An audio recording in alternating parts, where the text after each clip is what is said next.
The sterile clatter of a scalpel hitting the operating room floor echoed like a gunshot in Maya Sharma's memory. It wasn't just nettle on tile, it was the sound of her mother's life slipping away, followed by Dr. Alastair Thorne's ice-cold voice cutting through the sudden silence. "Clumsy, Nurse Sharma. Now clean that up." He hadn't slipped. He dropped it deliberately, a petty, sadistic punishment, because Maya, the bright-eyed medical student observing, had politely declined his invitation to discuss her career over dinner. Her mother, lying vulnerable on the table for a routine appendix removal, had paid the price. The accidental nick to a major artery, Thorne's dismissive muttering about unforeseen complications, the frantic, useless efforts to save her while Maya stood frozen, screaming inside, then the quiet. The terrible, final quiet. In Thorne's eyes, meeting hers over the sterile drape. Not remorse, but a chilling warning. Try to speak, and you're next. He was the golden boy of St. Bartholomew's Hospital, the celebrated cardiothoracic surgeon with hands blessed by the media. She was nobody, a grieving daughter, a student. He used his influence like a scalpel, carving her reality. Her frantic pleas about what she'd seen were dismissed as trauma-induced hysteria. Whispers started. Unstable, delusional, can't handle the pressure. Then the men in white coats arrived at her tiny apartment, not to listen, but to take her. For her own good, Thorne had smoothly told the authorities, his voice dripping with false concern. The grief, combined with the stress of medical school, a complete break. She needs rest, care. 1 year. She spent 1 year locked away in the serene hell of Oak Haven Psychiatric Facility. They called it rest. It was erasure. Her dreams of medicine, her future, her voice, all silenced. The day they released her, hollow-eyed and branded, the world outside felt alien. Her father, broken by grief and the shame Thorne engineered, had retreated into silence. Medical schools wouldn't touch her. Jobs vanished. She was a ghost in her own life, haunted by her mother's smile and the metallic scent of that OR. The despair was a suffocating fog, but deep within the numb emptiness, a single hard point formed.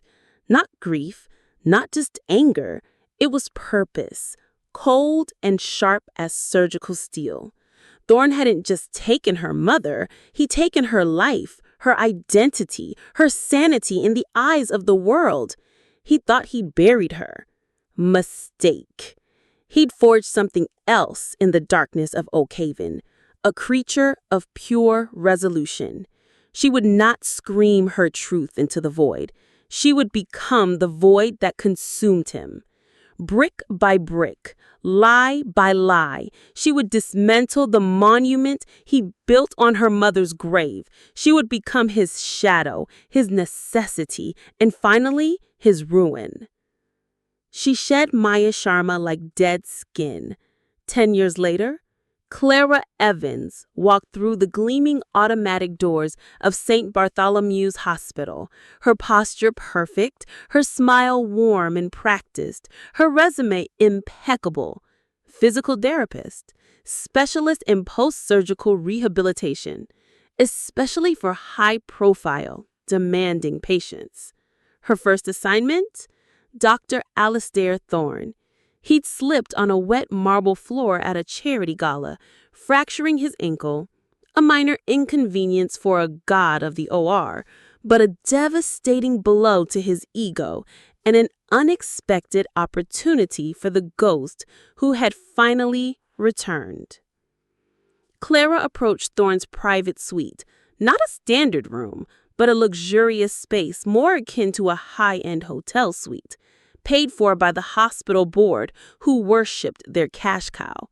The air hummed with quiet efficiency, and the faint, astringent smell of disinfectant barely masking expensive cologne. Thorne sat propped up in bed, his ankle encased in a sleek, modern brace, his face a thundercloud of impatience.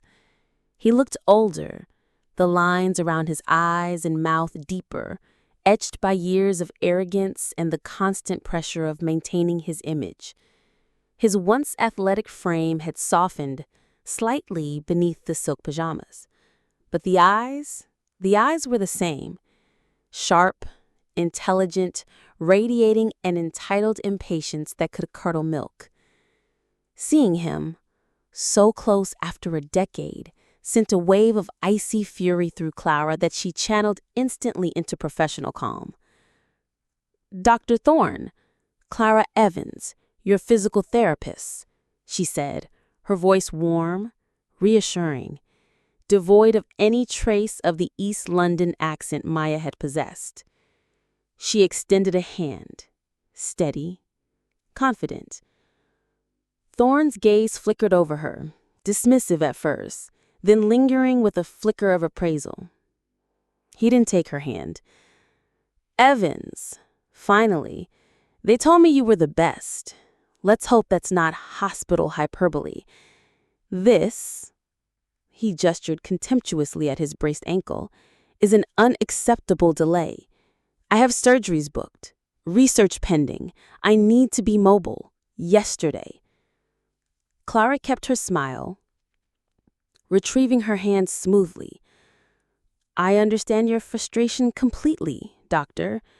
My job is to get you back to your operating theater as quickly and safely as possible. Speed without safety can lead to complications." She let the word hang, innocuous to anyone else, a tiny dagger aimed at his core. Thorne's eyes narrowed almost imperceptibly. "Complications are for the incompetent, Miss Evans. Let's begin. I expect progress. Daily." And so the game commenced.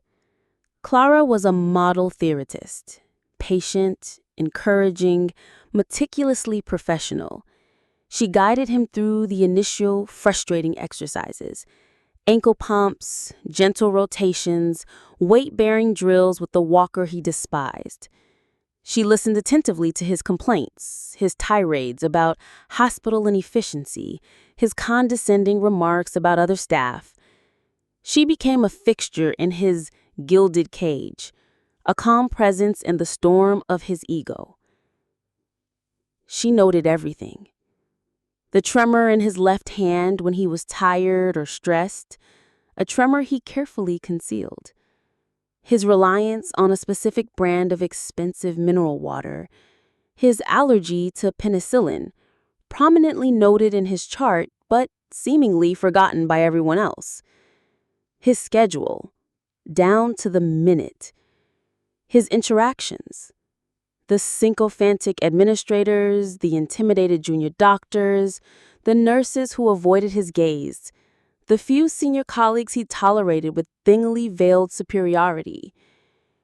She saw the fear he instilled, the shortcuts he demanded, the way his charm could switch to glacial fury in a heartbeat. St. Bartholomew still worshipped Dr. Thorne, the miracle worker, the man whose hands saved lives and brought prestige and funding. But Clara, moving silently through its corridors, saw the cracks. The overworked nurses making near misses, the junior resident covering up a minor error on Thorne's behalf, terrified of his wrath. The subtle pressure on the pathology lab to rush results for his patients. The way research data seemed magically aligned to support his theories. Her revenge began not with grand gestures, but with whispers, shadows, and the subtle manipulation of a man who believed himself in control. She started with his environment, tiny adjustments only he would notice. During their sessions, she would subtly reposition the thermostat a degree cooler than he preferred, just enough to cause a slight, nagging discomfort. "Feeling a draft, doctor?" she'd ask, innocently, when he shifted irritably. She swapped his preferred brand of unscented hand sanitizer and his ensuite for another nearly identical, but with a faint, clean medicinal note she knew he disliked. He never mentioned it, but she saw the minute tightening of his jaw when he used it.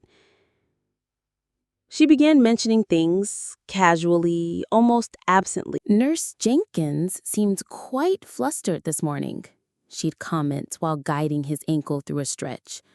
"I overheard her talking to Dr. Chen. Something about delayed results on the Morgan case? Hope it's nothing serious." The Morgan case was Thorne's, a complex aortic repair. There was no delay. Clara had simply planted the seed of doubt. Thorne's eyes would dart towards the door, a flicker of paranoia igniting. "Chen is incompetent," he'd snap, but the seed was sown. She cultivated his growing isolation. When he ranted about the incompetent bureaucracy delaying his MRI, Clara would nod sympathetically. It is frustrating how slow things move sometimes, especially when patient care is paramount. She never directly criticized his colleagues, but her quiet agreement amplified his own grievances, making him feel uniquely besieged, uniquely important. She became his confidant by default, the only one who didn't flinch, the only one who seemed to understand the immense pressure he was under. He started venting more freely, his contempt for the hospital CEO, a glorified accountant, his suspicion that a rival surgeon, Dr. Aris Thorne, no relation, a constant thorn in his side, was scheming against him, his impatience with the endless regulations hindering his groundbreaking research into a new cardiac stent. Clara listened, storing every nugget of arrogance, every admission of corner cutting, every paranoid fear. She noted his reliance on strong black coffee, 3 cups before noon. She saw the faint sheen of sweat on his brow during complex exercises, not entirely due to the physical effort. The tremor in his hand became more noticeable, especially after he'd received bad news, a research grant delayed, a critical editorial challenging his latest paper. Clara documented it all, not on paper, but in the steel trap of her mind. The first significant test came unexpectedly. Thorne, impatient as ever, tried to bear too much weight too soon during a session, ignoring Clara's careful instructions. His ankle buckled, a sharp gasp escaping him as pain lanced up his leg. Panic, raw and unvarnished, flashed across his face, the terror of the surgeon facing his own physical fallibility. Clara was there instantly, supporting his weight, her touch firm and professional. "Easy, doctor. Deep breaths. I've got you." She guided him back to the bed, her voice calm, her hands steady. She checked the brace, applied ice with practiced efficiency, projecting nothing but competent concern. Inside, she exulted. Fear. You felt it. The fear of being broken. "It's fine," Thorne muttered, his face pale, avoiding her eyes. "Just a twinge." "Perhaps," Clara said gently, adjusting the ice pack, "but it's a reminder. Healing requires patience, even for the best of us." She saw the humiliation warring with the pain in his eyes. He hated needing her. He hated being vulnerable. She made a note. Triggers: loss of control, physical limitation. Amplify. She began subtly incorporating exercises that challenged his balance more, always within safe parameters, always justified as building proprioception or core stability essential for surgical posture. Each wobble, Each moment of unsteadiness was a tiny victory. She watched the tremor. She timed her most psychologically probing comments when he was tired, after a long virtual board meeting or a frustrating phone call. That case Dr. Aris presented at the morbidity conference yesterday sounded quite challenging, she remarked casually one afternoon as she massaged his calf muscles, feeling the tension coiled there like steel wire. The media seemed quite taken with his approach. Aris is a showman, style over substance. His bypass technique is reckless. Oh, she feigned innocent interest. I thought I read his success rates were comparable. Manipulated data, Thorne snapped, his hand trembling visibly where it rested on the bedsheet. He wouldn't know innovation if it bit him. That stint design he's flaunting? Derivative. My research is years ahead if these imbeciles on the ethics committee would just get out of the way. Clara filed away manipulated data and ethics committee obstruction, potential levers. She also noted the increased tremor. Stress was her ally. She steadily increased it. An anonymous typed note appeared tucked into his morning chart, delivered by a flustered nurse who found it on her cart. Ask Dr. Aris about the Henderson trial complications. He won't tell you. Thorne spent the morning obsessively researching the Henderson trial, a routine bypass Dr. Aris had performed months ago. He found nothing amiss publicly, but the seed of suspicion, watered by Clara's earlier comment, grew thorns. He confronted Aris in the hallway later, his voice tight with accusation. Aris, bewildered and then furious, denied any complications. Their heated argument, witnessed by several staff, fueled hospital gossip. Thorne looked paranoid. Aris looked harassed. Clara, passing by with the linen cart she'd offered to move for a nurse, witnessed it with serene detachment. Divide and erode. Next, his research. Thorne was preparing a major presentation for the International Cardiac Symposium, the launch pad for his new stent. His reputation and a massive investment deal hinged on it. Clara knew he was rushing, pressuring his lab team. She became his sounding board as he practiced parts of his presentation on her. "It's brilliant, doctor," she'd say with convincing awe after one rehearsal. "Truly groundbreaking, though," she hesitated delicately. "The what?" Thorne demanded, instantly defensive. "Well," Clara smoothed his bedsheet, avoiding his gaze. "The statistical significance on the platelet adhesion reduction, it just seems so remarkably consistent across all cohorts. Almost perfect? I remember my statistics lecturer always warning us that perfect data in biology can sometimes raise eyebrows with the most critical reviewers." She saw the flicker of unease. He had pushed his team hard for those results. "Rigorous methodology yields rigorous results, Miss Evans," he retorted, but a shadow of doubt had crossed his face. Later, alone in his room, she saw him scrolling intently through the data charts on his tablet, his brow furrowed. Paranoia, the insidious worm, was burrowing deep. The physical therapy progressed. Thorne's ankle healed well thanks to Clara's expert care, but the mental toll was mounting. He was jumpier, more irritable. The tremor was more frequent. He started complaining of headaches, blaming the hospital air conditioning. Clara sympathized, suggesting it might be stress or eye strain. She subtly adjusted the lighting in his room during sessions, making it slightly harsher when he was reading research papers. "Is it me? Or are these lights particularly glaring today?" he snapped one afternoon, rubbing his temples. "They do seem bright," Clara agreed mildly. "Perhaps try the blue light filter on your tablet. I've heard it helps with eye strain and mood regulation." She planted the suggestion of instability. He grunted, but she noticed him activating the filter later. The stage was being set.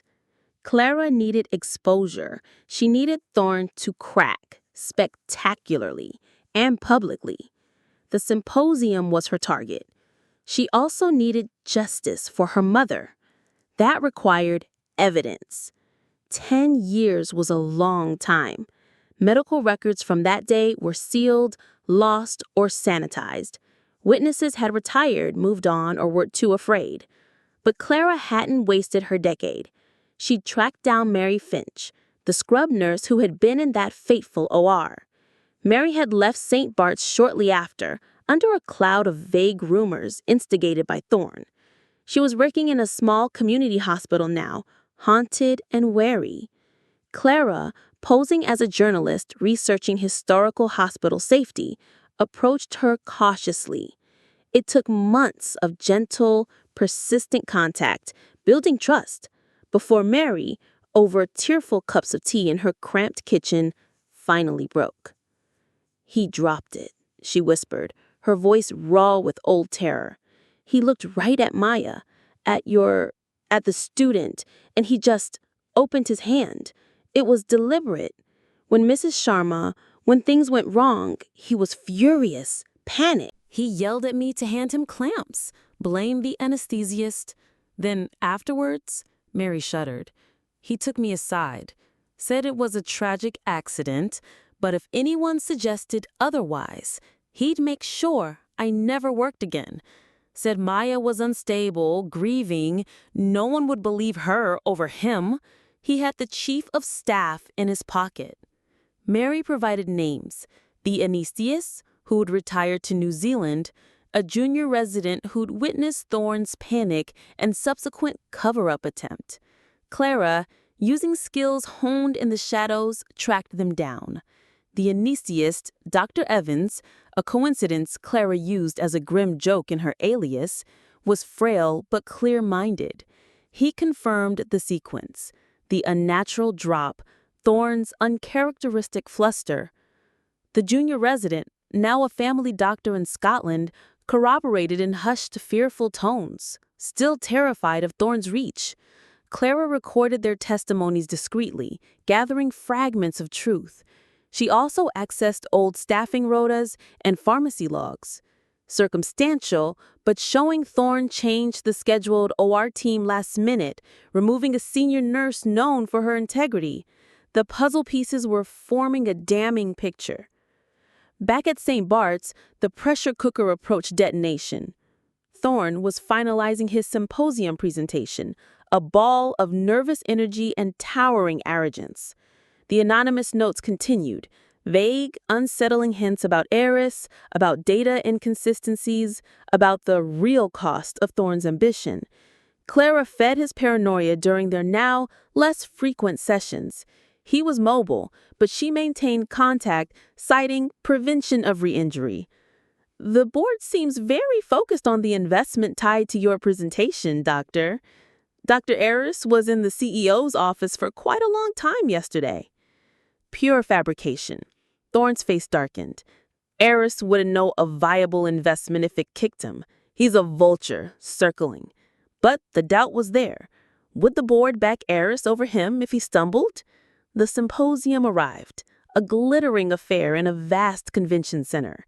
Thorne, resplendent in a tailored suit, his ankle brace hidden, took the stage to a wave of applause. He was introduced as a pioneer, a visionary. Clara watched from the very back of the darkened hall, a nondescript figure in staffing attire, her heart a cold drumbeat in her chest. His presentation started well, confident, commanding. He showcased the stint, the revolutionary data. Then, as he reached the critical slides detailing the unprecedented safety profile and efficacy, Clara initiated her sequence. Months prior, she'd subtly altered his presentation file during one of his practice sessions on his hospital laptop. She hadn't changed data, just inserted a single, nearly invisible line of code, a time-delayed macro. As Thorne clicked to the key graph, the screen flickered. Instead of the smooth, upward curve of success, chaotic, nonsensical equations momentarily overlaid the image, accompanied by a jarring burst of static through the sound system. Thorne froze. The audience murmured. "Technical glitch," he barked, clicking frantically. The screen righted itself. But the tremor in his hand, amplified by stress and the bright stage lights, was visible on the giant screens flanking him. A collective intake of breath rippled through the hall. Surgeons noticed tremors. He pressed on, his voice tighter. Then came the Q&A. A respected European cardiologist, Dr. Lena Petrova, stood. "Dr. Thorne," she began politely, "a fascinating presentation. Regarding the platelet adhesion data on slide 17, the standard deviation seems remarkably low across all patient subgroups. Could you elaborate on your quality control protocols to achieve such uniform biological responses?" The data speaks for itself. This stent will save thousands. I don't have time for pedantic nitpicking. Gasps. Murmurs grew louder. Petrova remained calm. Science is pedantic, Dr. Thorne. Transparency is paramount. Thorne saw Eris in the front row, a barely concealed smirk on his face. He saw the board members shifting uncomfortably. He saw hundreds of eyes fixed on him, on his shaking hand. The carefully constructed facade crumbled. "You," he pointed a trembling finger at Eris, his voice cracking with rage and something akin to panic. "This is your doing, you and your petty jealousy, sending your lackeys to undermine me." The hall fell silent, stunned. Eris stood, bewildered. "Alistair, what on earth? Don't play innocent," Thorne roared, sweat beading on his forehead. "The notes, the rumors, the sabotage. You've been after my research for years." Security moved towards the stage as murmurs turned into an embarrassed, horrified buzz. Cameras flashed, capturing the meltdown of the great Dr. Thorne. The board chairman rushed on stage, whispering urgently, trying to usher Thorne off. Thorne shoved him away, a final, catastrophic act of defiance broadcast to the world. Clara watched from the shadows as the man who had destroyed her life destroyed his own live on stage. The headlines the next day were brutal. Thorne's tirade, stent star unravels, symposium meltdown goes viral. The investment deal collapsed. The hospital board, terrified for their own reputation, suspended Thorne pending an internal investigation. His research was placed on hold. The tremor, captured in high definition, became a meme, shaky surgeon. But Clara wasn't done. Justice for her mother required sunlight. Using encrypted drops, she anonymously sent a meticulously compiled package to Sarah Mitchell, an investigative journalist known for her tenacity and ethics. It contained Mary Finch's recorded testimony, summaries of the corroborating accounts from the anesthesiologist and the former resident, with their identities protected for now, copies of altered OR roster and pharmacy logs, a concise timeline of events surrounding her mother's death and Thorne's subsequent campaign against Maya Sharma, copies of Oakhaven admission papers subtly hinting at Thorne's influence. The story exploded a week later, dwarfing the symposium scandal. Cover-up at St. Bartholomew's. Did a celebrated surgeon cause a death and destroy a daughter to hide it? Mitchell's article was forensic, compassionate, and devastating. It painted a picture of a brilliant but monstrous ego, protected by a system that valued reputation over truth. It told Maya Sharma's story, the promising student, the grieving daughter, the silenced victim. Public outrage was immediate and fierce. Medical boards launched investigations. St. Bartholomew's scrambled, initiating its own inquiry, suddenly discovering long-buried concerns. Thorne, holed up in his luxury apartment, besieged by media, faced multiple investigations: medical malpractice, wrongful death, professional misconduct, misuse of authority, potential fraud related to his research. His world collapsed faster than his reputation. Clara Evans submitted her resignation to St. Bartholomew's, citing personal reasons.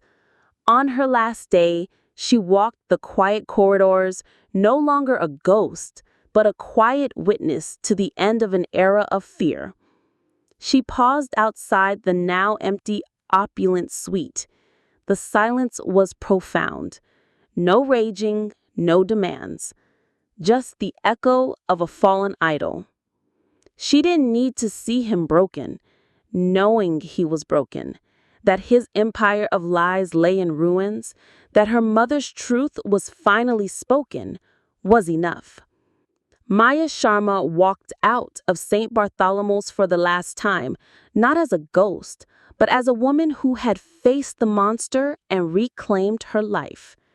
The phoenix hadn't just risen from the ashes, she had used them to bury her tormentor. The sun felt warm on her face. The future was an open door. Sign off. We hope you were captivated by this journey of resilience and retribution. If you crave more stories where justice finds its voice, remember to subscribe. New tales of intrigue and the enduring human spirit await.